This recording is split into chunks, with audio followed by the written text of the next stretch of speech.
If I could express what I need to express with math or music or words, I would, but that isn't the channel God gave me. He gave me my hands and my eyes and a sensitivity to see things. One thing about the process is mystery. Honestly, I don't know why I'm doing it most of the time. I'm just being obedient and trusting in spirit. As one of my fellow artists says, getting out of the way so spirit can get the art done.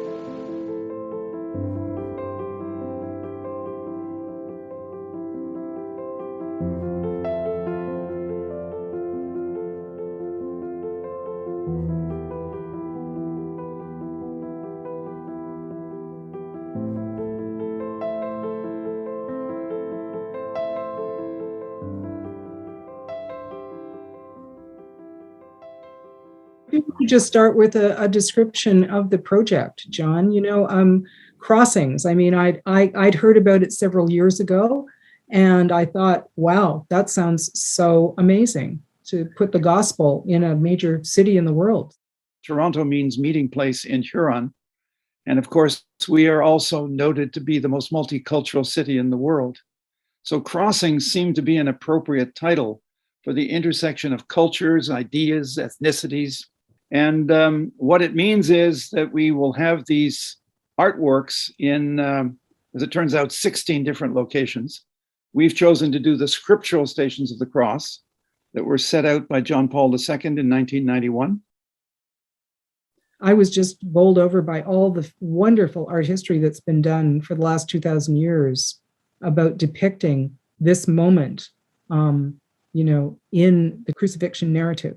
We all have these mental images, particularly in North America, of this tall white guy with a brown beard and long hair, and I was thinking, probably didn't look like that. And you look at the first 1,000 years of art history on this topic, and Christ quite often has short hair. Yes, that's true. And then I started thinking about all these.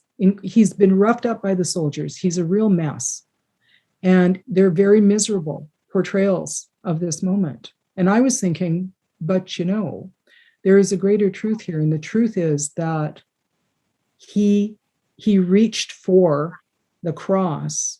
And when he reached for the cross and said, I'm here and I'm going to do what I have to do, that was the moment that all history turns on. The real beauty within the context of the Christian faith is a broken beauty, not an idealized beauty. It doesn't resist or reject brokenness. It embraces it, but it doesn't lose the beauty. In fact, it finds another level of beauty by embracing the brokenness, which is what the cross is. There's a beauty in the love that's at the heart of the story, that it's a self-giving for the sake of the other. What Jesus did is so much embodiment. And there's a spirituality afoot in our culture. Some call it Gnosticism, but it shows up in various quarters, where we think of spirituality as disembodied. And I think that the true spirituality that we're called to, certainly the life of the Christian faith, is an embodied faith.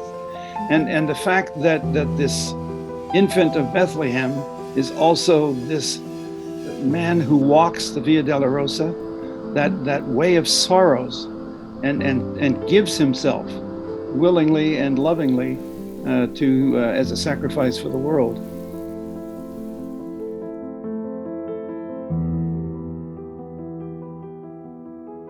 Ever since I heard about the project a couple of years ago, I had been thinking about this discovery that I think I told you about that I'd made when I was doing a series of work called Body as Soul.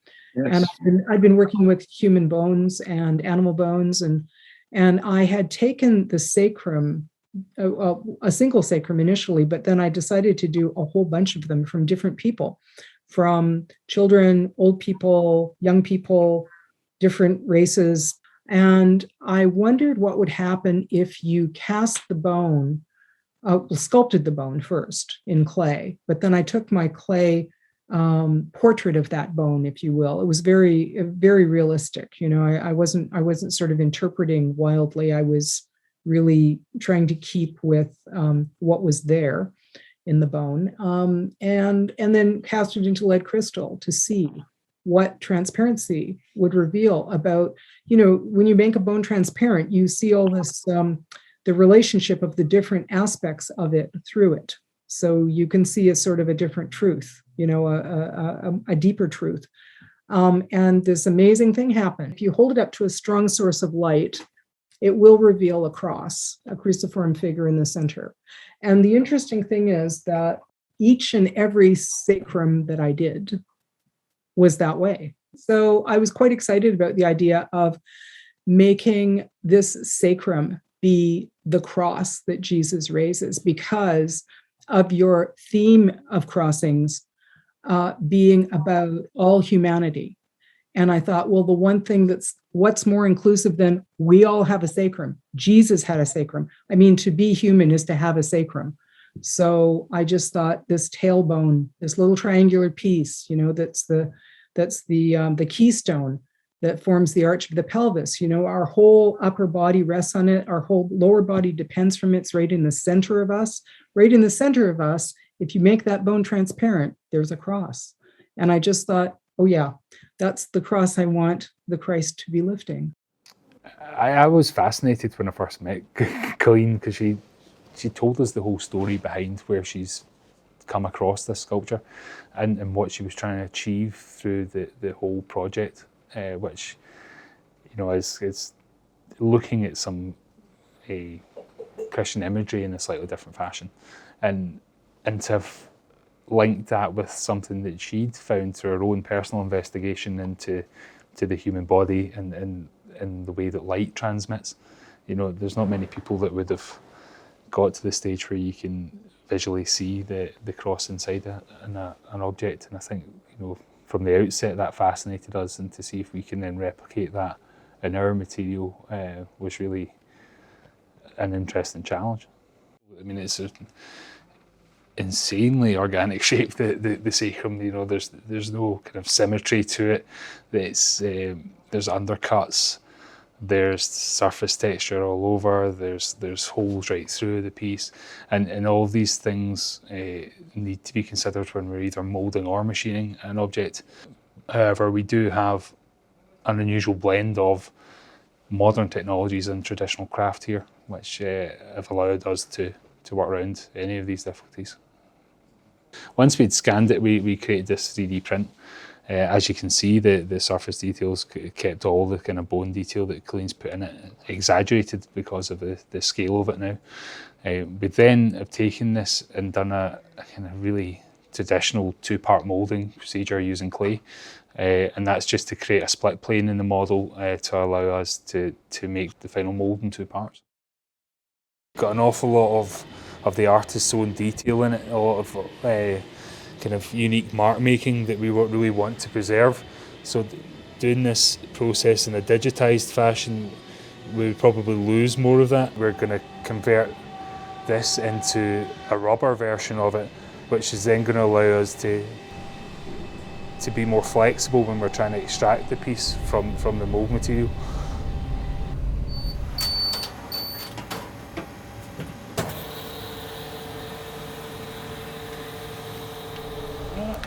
Okay, there you go.